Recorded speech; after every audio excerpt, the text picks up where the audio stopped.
Kerajaan Kediri atau Kediri disebut juga sebagai Panjalu, merupakan sebuah kerajaan besar yang berdiri pada abad ke-12 antara tahun 1042 sampai 1222. Kerajaan ini merupakan bagian dari Kerajaan Mataram kuno. Kerajaan Kediri bercorak Hindu. Sejarah Kerajaan Kediri berada di Daha. Kisah mengenai kerajaan ini tertuang dalam kitab Nagarakertagama. Diceritakan bahwa Airlangga memiliki dua putra yang gila akan kekuasaan, hingga akhirnya berebut mendapatkan kekuasaan, bahkan sampai saling bertempur satu sama lain.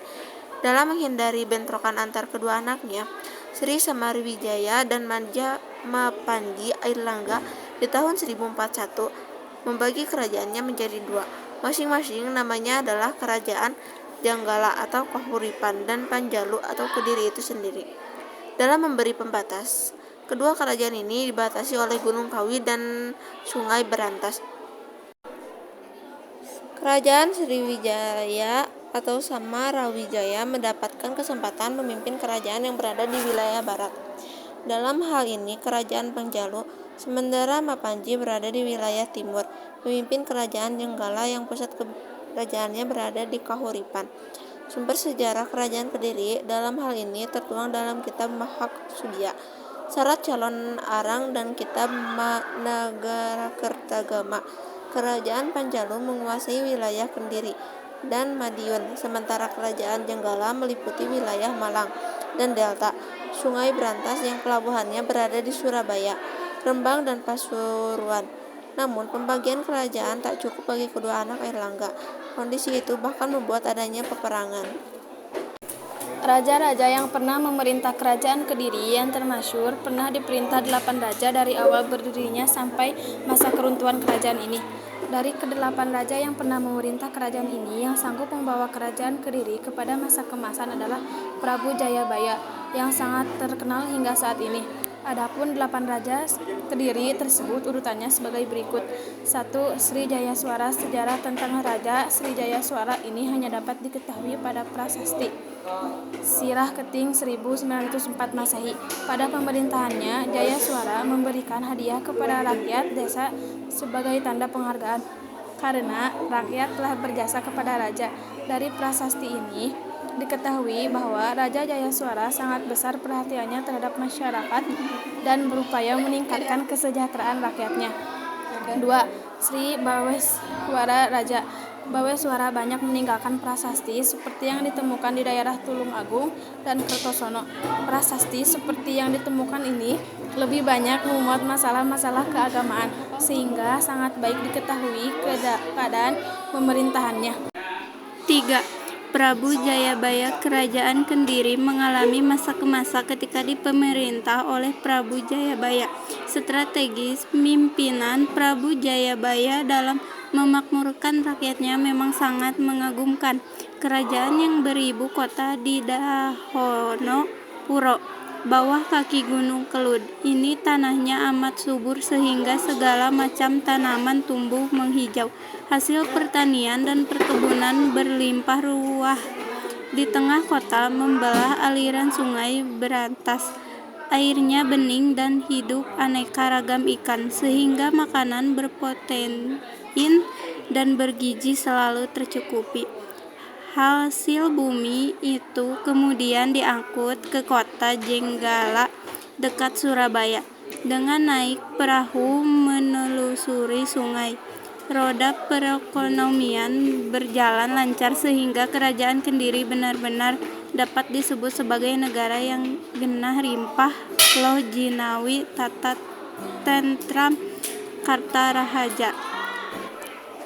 Prabu Jayabaya memerintah antara tahun 1130 sampai 1157 Masehi. Dukungan spiritual dan material dan Prabu Jayabaya dalam hal hukum dan pemerintah tidak tanggung-tanggung. Sikap merakyat dan fisiknya yang jatuh ke depan menjadi Prabu Jayabaya layak dikenang sepanjang masa. Jika rakyat kecil hingga saat ini ingat kepada beliau, hal itu menunjukkan bahwa pada masa berkuasa tindakan beliau yang selalu bijaksana dan adil terhadap rakyat. 4. Sri Sarwawera. Sejarah tentang raja ini didasarkan pada prasasti Padalegan 2 1959 dan prasasti Kayunan 1161 sebagai raja yang taat beragama dan berbudaya. Sri Sarwawera memegang teguh prinsip tata wam asi, yang berarti di kaulah itu di kaulah semua itu. Semua makhluk adalah engkau. 5. Sri Aryaswara berdasarkan prasasti Angin 1171. Sri Aryaswara adalah Raja Kediri yang memerintah sekitar tahun 1171.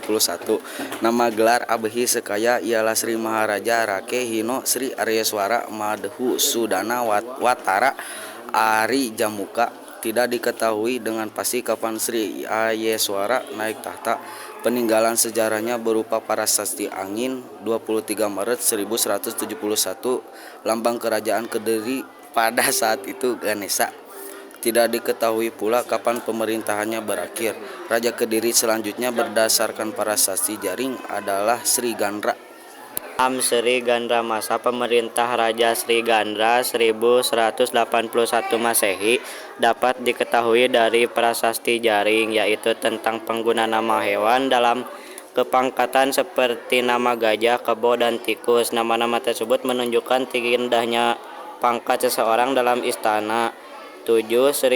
Sri Kameswara. Masa pemerintah Raja Sri Gandra dapat diketahui dari prasasti Ceket 1182 dan Kakawin Samaranda pada masa pemerintahnya dari tahun 1182 sampai 1185 Masehi.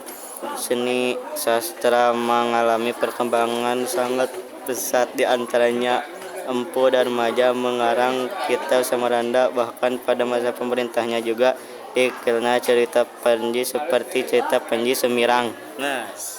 8. Tunggung 1194, Prasasti Kamulan 1194, Prasasti Palah 1197, Prasasti Wates Kulon 1205, Nagaraktaragama dan Pararaton. Pemerintah Sri Kertajaya berlangsung pada tahun 1990 hingga 1222 Masehi. Raja Kertajaya juga dikenal dengan sebutan Dandang Gendis.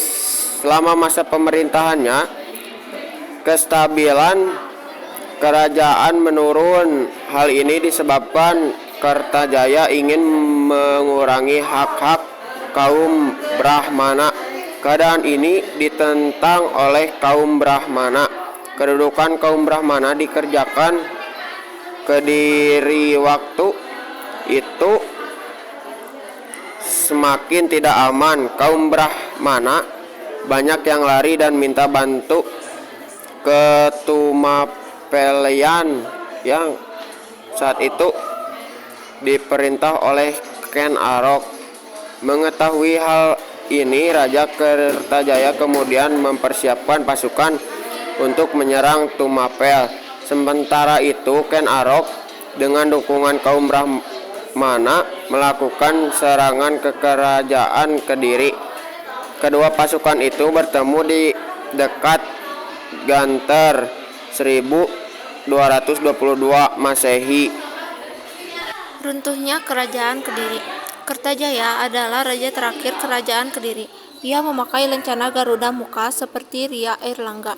Sayangnya, ia kurang bijaksana sehingga tidak disukai oleh rakyat, terutama kaum Brahmana. Dalam masa pemerintahannya, terjadi pertentangan antara dirinya dan para Brahmana. Hal inilah yang akhirnya menjadi penyebab berakhirnya Kerajaan Kediri. Pertentangan itu disebabkan Kertajaya dianggap telah melanggar adat dan memaksa kaum Brahmana menyembahnya sebagai dewa. Para Brahmana kemudian meminta perlindungan pada Ken Arok di Singosari. Kebetulan Ken Arok juga berkeinginan memerdekakan Tumapel, yang dulunya merupakan bawahan Kediri. Tahun 1222, pecahlah pertempuran antara prajurit Kertajaya dan pasukan Ken Arok di desa Ganter. Dalam peperangan ini, pasukan Ken Arok berhasil menghancurkan prajurit Kertajaya. Dengan demikian berakhirlah masa kerajaan Kediri, yang sejak saat itu menjadi bawahan kerajaan Singosari.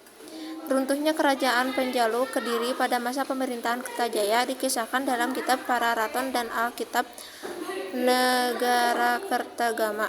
Setelah Ken Arok mengangkat Kertajaya, Kediri menjadi suatu wilayah di bawah kekuasaan kerajaan Singosari.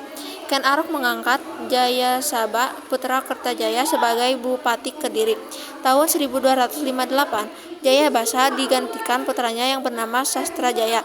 Pada tahun 1271, Sastrajaya digantikan oleh putranya, yaitu Jayakatwang. Tahun 1292, Jayakatwang menjadi Bupati Geleng-Geleng. Selama menjadi bupati, Jayakatwang memberontak terhadap Singosari, pemimpin oleh Kertagara, karena dendam di masa lalu di mana leluhurnya yaitu Kertajaya dikalahkan oleh Ken Arok. Setelah berhasil membunuh Kertagara, Jayakatwang berhasil membangun kembali kerajaan Kediri, namun hanya bertahan 1 tahun. Hal itu terjadi karena adanya serangan gabungan yang dilancarkan oleh pasukan Mongol dan pasukan menantu Kartanegara, Raden Wijaya. Cukup sekian kisah kerajaan Kendiri dari kami. Mohon maaf bila ada kesalahan. Wassalamualaikum warahmatullahi wabarakatuh.